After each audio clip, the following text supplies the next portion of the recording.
All right, we've got our human IK skeleton defined and our character is attached. Any character could be set up that way, as again, all you need to get to this point is a skinned skeleton. And then the rig will create itself based on the human IK standard. So for this assignment, you're going to need to choose animations that you need to retarget to your character, and a certain number of those animations will have to be modified in some way. So refer to your assignment brief for the specifics on that and the details of what the requirements are. But I'm going to go through the process of choosing, downloading, and applying an animation using the built-in Rococo library. So again, if I mentioned in the last video that this is only available in Maya 2021 and up, so please keep that in mind. If you haven't updated Maya, if you've got an older version running, I guess anything, it's not even it's not even in the vanilla version of Maya 2021. By the way, it's part of one of the service packs. So if you've got an unupdated version of Maya 2021, this won't exist. I'm hoping most of you have already updated to Maya 2022 anyway. But if you haven't, and you've got, again, a non-service pack version of Maya 2021, the Rococo menu may not exist. So if it doesn't, you're either going to have to update, or you're going to have to use a different means to grab your data, maybe Mixamo, or go directly to the Rococo website and work with their portal. But again, really update to Maya 2022 and you won't have any issues here. So first things first, we need to switch to the animation menu set. That's where actually, no, we don't. That's a lie, because it's not in the animation menus. It's actually in the Windows menu under animation editors. So just go to Windows, animation editors, and right at the very bottom, you've got motion library.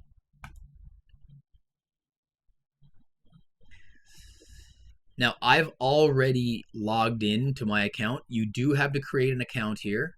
It's free, and they don't bombard you with spam, so feel free to register without any anxiety. At least I don't get spammed by them. So they're a reputable company, so you don't need to worry there. So you will have to create an account, log in, and once you log in, you should have the ability to see all their animations. You can switch the preview character. The default is this Newton character, which is basically a humanoid maquette, or marionette, I should say. And then ML is the motion library. Now, first thing I would do is sort this by price, and that will give you all of the free animations listed first. And there are, last I checked, there were 10 to 13 pages of free animation data. So again, you will have to pick a certain amount of files based on the assignment brief. So check your assignment brief to see how many you need. But yeah, you can choose all your files from here and work with them. So the goal is to, for all of your files, you'll have to retarget them to your character. And for a certain number of them, you will have to create a modification of some sort. So we'll talk about that in an upcoming video. For now, let's worry about the retargeting part. So just getting the data onto your character. So there's a lot of choices here. I'm going to choose this front flip. I kind of like the way that looks. So if I want to double click on this, I can see it larger. I can check it out from different angles. It's a full 3D file, obviously. And then, yeah, I can download the file. Once downloaded, I can import the file into whatever you currently have activated. So it's going to click on import. And I can now close the motion library once I've imported the file. So what we've got here is two skeletons. You can see the Batman and you can see the Rococo skeleton listed. And if I hit play, there he goes. Now it's super fast. That's because I haven't changed my animation settings. So I'm going to go into the animation preferences down here. I don't want it to play back that fast. And right now it's set to play back every frame. If you're getting that insane frame rate, go ahead and switch this to FPS 1 times. Now, turns out I've got my frames per second set to 120, which I didn't realize. I was helping a student the other day and changed it and forgot to change it back. So I've got really high fidelity frame rates right now. So it'll be super smooth. But in all honesty, it is overkill. I'm going to switch it to 30 frames per second, which for feature film and television animation, 24 or 30 frames per second is usually what you're going to use. But when it comes down to it, it depends on your output, obviously. If it's for a game, you might set your FPS higher. Just be consistent, that's all, and be aware of what the requirements of your project / pipeline are. So I'm going to just choose 30 and go with that. Won't be as smooth, but it'll still look fine. So there's the animation. So how do I get that on my character? It's actually so easy that it almost feels too good to be true. As I said, this system is standardized. So this character has already been defined within Human IK. If I go to the drop down here, you can see there's character and character 1. Character 1 is actually the Rococo file. Now I should label these because it can get confusing. So character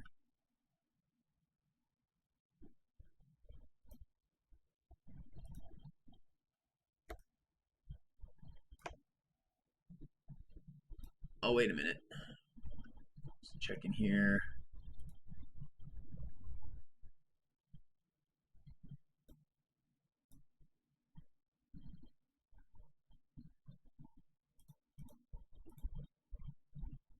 Actually, character 1 is my Batman. Character is the Rococo file. Good thing I figured that out because I would have gotten the backwards when I labeled it. So Batman is character 1. I'm going to go into, so with character 1 defined, so the way this system works, this drop down allows you to choose any of the characters that are in the scene. Once you go through the process of what we did in the last video of defining the skeleton, that is pretty much what's called character definition.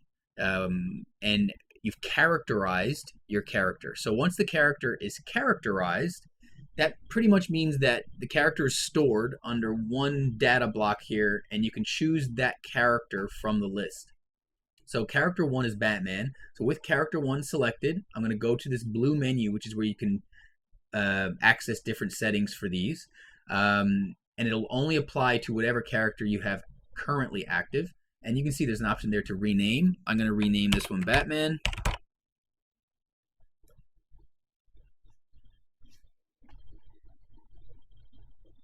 I don't know why it wouldn't let me get rid of the 1, but whatever. He's called Batman 1.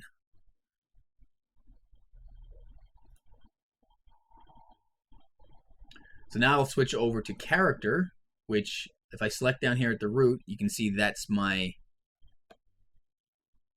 animation. I'm going to rename that, and I'll just call it flip animation.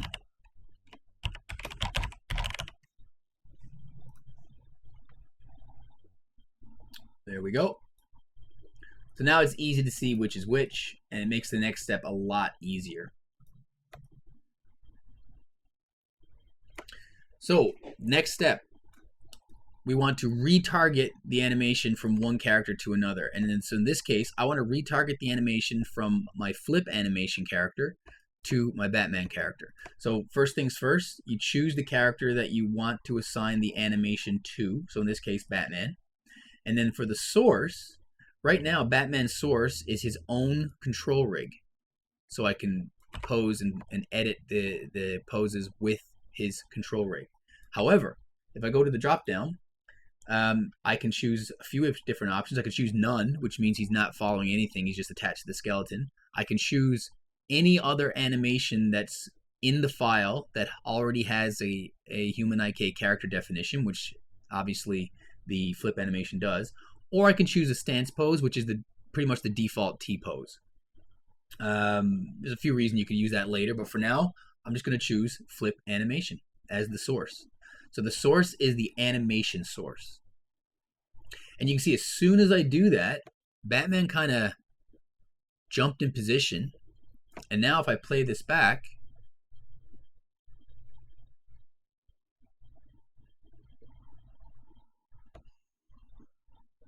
he animates, but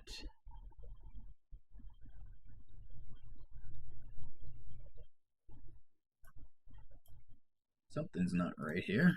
Bear with me for a second.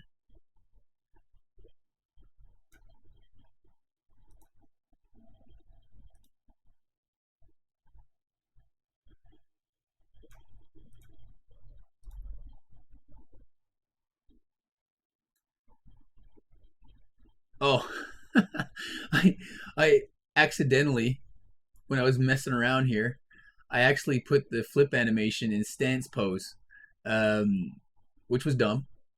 And yeah, the stance pose is going to lock his hip location, which I don't want. So I'm going to click source because the source for the flip animation should be none because it doesn't need a source. It has the keyframes built in. The keyframes are part of that file, so it doesn't need an animation source.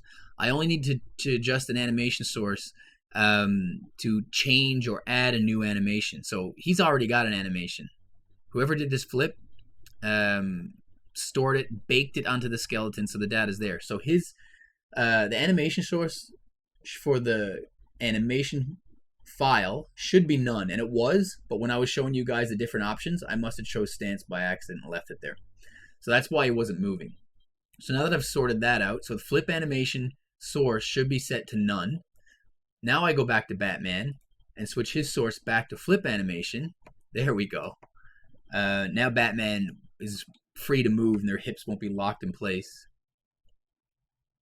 And you can see, he pretty much does exactly the same thing. Even though the skeletons are different sizes, it doesn't matter. It actually has a scaling algorithm built in. So it detects how far Batman's feet are apart, and it actually multiplies the data, scales it accordingly, so that the distance between Batman's feet when he lands are proportionate to the original animation.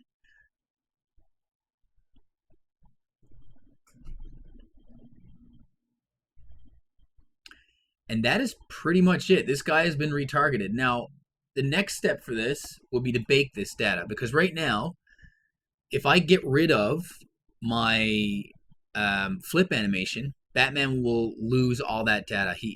Right now, the only reason Batman knows to flip is because I'm telling him to follow the leader. I cannot edit the animation in this form. Batman is 100% a slave to the data. However, I do have a control rig, and as long as I've got a control rig, I have the ability to plot this data or bake it to Batman's control rig so that the keyframes actually do exist on his rig. And once that happens, he's no longer dependent on the original data. I could delete the original animation, get it out of the file, clean this up, and then just work with Batman on his own. So that's the next step of this animation retargeting process, will be to plot or bake the animation to your character. So that is all done from the blue menu, making sure you've got your character selected still. Go to the drop down, go to the bake menu, and you can either bake to the skeleton or the control rig or both. For now, if you're just editing and you're not ready for exporting to something like Unreal or something like that yet, baking to the control rig is fine. If you're not sure, just bake to both. It's not going to hurt anything. If the control rig is active, it'll always override the skeleton anyway. But yeah, for now, I'm going to bake to the control rig. and it'll process the data. And now what it's going to do is it's going to set the keyframes of all the rotation data that we've got here directly onto our character's control rig. Now, it doesn't look like anything's changed. However, you'll notice here, Batman's source is not the flip animation anymore. It's control rig. So that means the flip animation is no longer influencing what's happening with Batman. So I can actually delete the flip animation at this point if I wanted to. You don't have to. If you want to keep it here just in case, not a bad idea. It's not destructive. It doesn't hurt anything. If anything, you could hide it or put it on its own layer so you can get rid of it, which is probably what I'd end up doing. I would just create a new layer.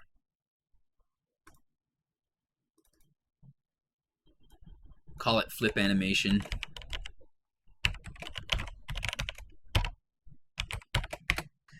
Save that out. And then I would select the flip animation reference node, which is right here. Actually, I would label that too.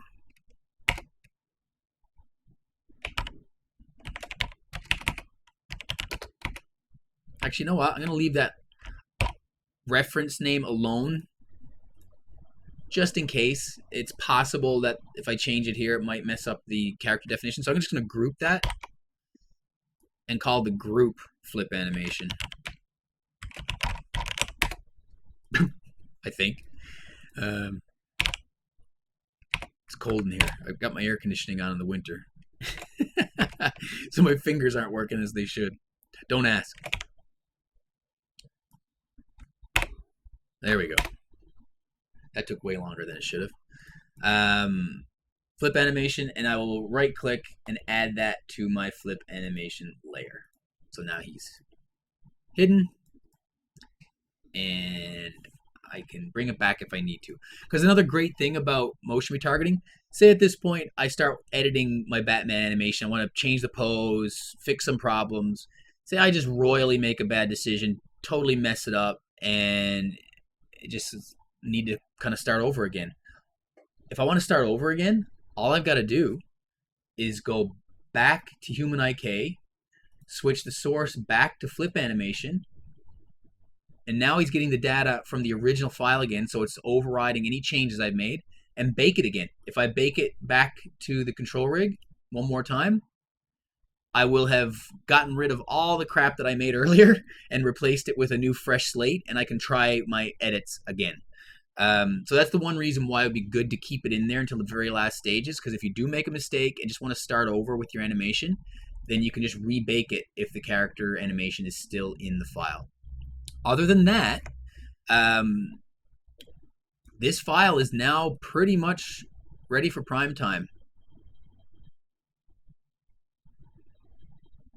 If I want to, I can go into the view menu or show menu and show none and just show geometry only, polygons, polygons, polygons. There they are.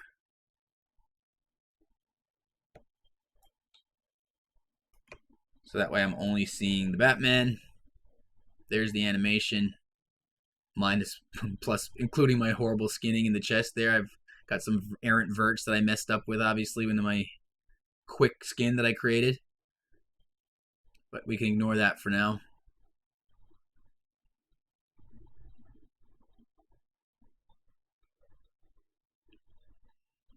And that is it. So you're going to have to do that for, again, a required number of files in your assignment. All of the files that you're required will have to at least have this done to them.